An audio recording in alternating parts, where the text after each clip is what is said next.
Hello friends, we welcome you all.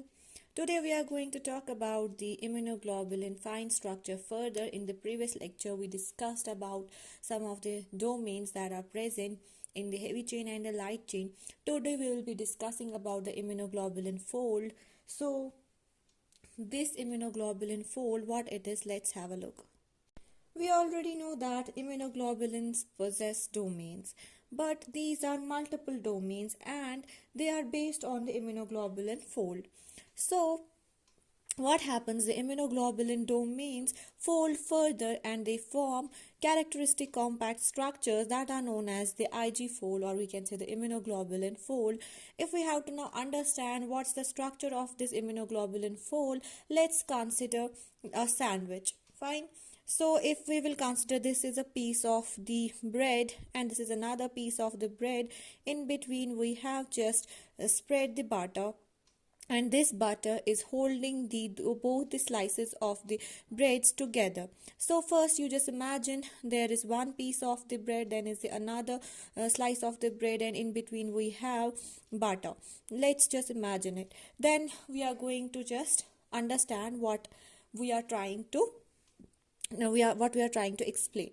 First is the two bread slices, one bread slice and here will be the another bread slice. These two slices will represent the beta strands, not beta strands, beta plated sheets. These are the sheets. In these sheets are made up of some of the strands, and those strands are known as the beta strands. These strands are antipolar in nature, and if you will consider this is a one piece of the bread and here are strands in between, it's made up of actually strands, and these strands just run antiparallel to each other, hence we call them as antiparallel beta strands. So this beta pleated sheet is made up of these strands. This is one piece of one slice, this is the another slice, same, this will be made up of it, and in between we said is the butter. The butter is the hydrophobic interaction that's just holding the one piece of the bread with the another piece of the bread. In between we have kept the butter, and this butter is responsible, it's holding both the slices, and it's the hydrophobic interaction that occurs between the one strand and the another one sheet and the another sheet. Moreover, we have a toothpick that we have inserted somewhat in between. This toothpick is also trying to hold both the slices, and we can say that the toothpick is actually the intrachain disulfide bond. So this is just a little bit idea about how these IG folds look like. Now we will just discuss about it in detail. See, these are the two beta sheets, this is the one, this is the another one, and in between are the antipolar strands. This is in this direction and here it is in this direction, then again in this direction. And let's now have a look at these strands.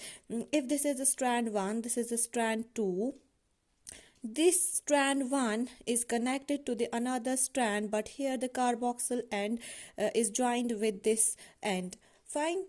Where hydrogen bonds are present, so we can say that the beta strands within a sheet are stabilized by hydrogen bonds that connect the NH groups in one strand with the carboxyl group of an adjacent strand. It's like this. And then I have already told you that here in between the butter represents the hydrophobic interactions and this toothpick represents the disulfide bonds. Fine, let's now further see what I am trying to teach you. Here is the beta sheet and these are the strands. This strand is strand 1. It's connected to another strand. The NH of one strand is connected to the carboxyl of the another strand via hydrogen bonds. Now if these are the beta strands that are present within the beta sheets, this is, for example, this is one strand and I am just focusing it here. This is the beta strand, and this strand, we know that the strands are made up of the amino acids. So there be different number of the amino acids, 1, 2, 3, 4. Now see the arrangement, how these amino acids are arranged in the sequence. If this is the amino acid 1, it will be hydrophobic in nature. Amino acid 2 will be hydrophilic in nature. Amino acid 3 will be hydrophobic. Amino acid 4 will be hydrophilic. If we will write amino acid 5, it will be hydrophobic. So what we are trying to make you understand is that the beta strands are characterized by alternating hydrophobic and hydrophilic amino acids, where side chains are arranged just perpendicular to the plane of the sheet.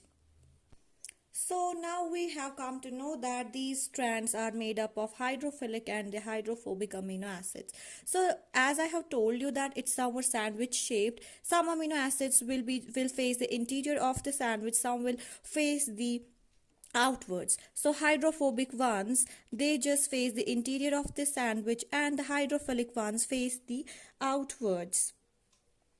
Now if we are saying that this is the one sheet, this is the one sheet, this is the another sheet.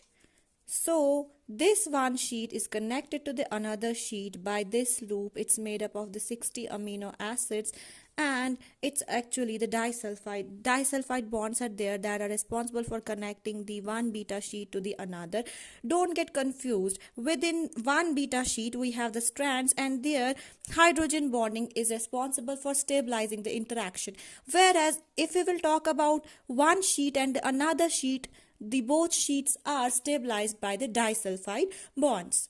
Thank you for watching our videos.